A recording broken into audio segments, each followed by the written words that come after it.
it's Jenny B and SWOC.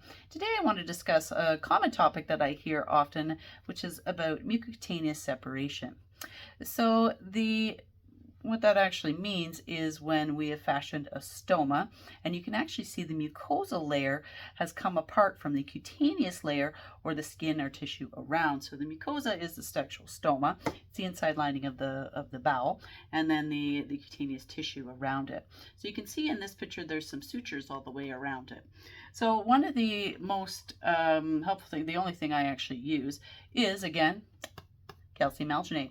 It is it's a brown seaweed. It's biologic. You can leave a little bit behind versus some of the hydrofibers and the other products that are out there.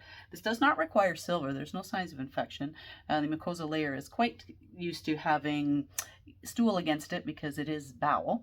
And again, it's going to provide thermal regulation. It's going to fill the dead space, and it's going to allow for that tissue to granulate up faster than pretty much any other product. This isn't something I would put negative pressure on. Again, I'm just going to use an advanced wound dressing. So with this separation, what we ended up doing was just the alginate. And then we actually take the flange and we cut the opening just to the size of the stoma. The calcium alginate is then placed in all around the stoma, and then when the flange is placed over top of it, we allow to actually try to separate them and treat the tissue that's open as a wound and the stoma as a stoma.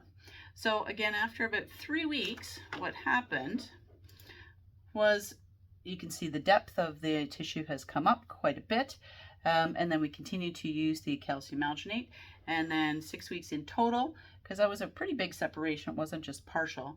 You actually see that there's new epithelium or new scar tissue built all the way around it, and the stoma is ready to be pouched as it would be normally.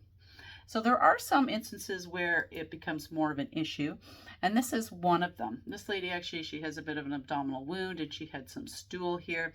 So when I had first found it, this was my kind of after picture, she'd actually had quite a bit of stool coming out and around, and I could see stool inside. So then after I'd cleaned her up, we looked back and took this photo for the surgeon, said this was actually one that would need surgical intervention, and we'd actually have to try to suture this back towards the skin.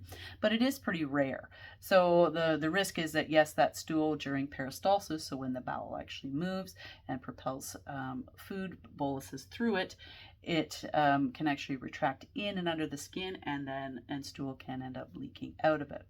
So again, you're going to probe all the way around this with just a cotton swab or a glove finger, just to see if you're actually touching any musculature underneath, to see if this is fully separated.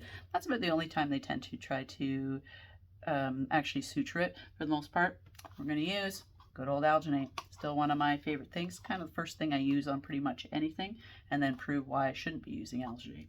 So anyways, those are my tips for mucocutaneous separation. Hopefully you find that helpful, and don't forget, even the best ostomy is a closed one.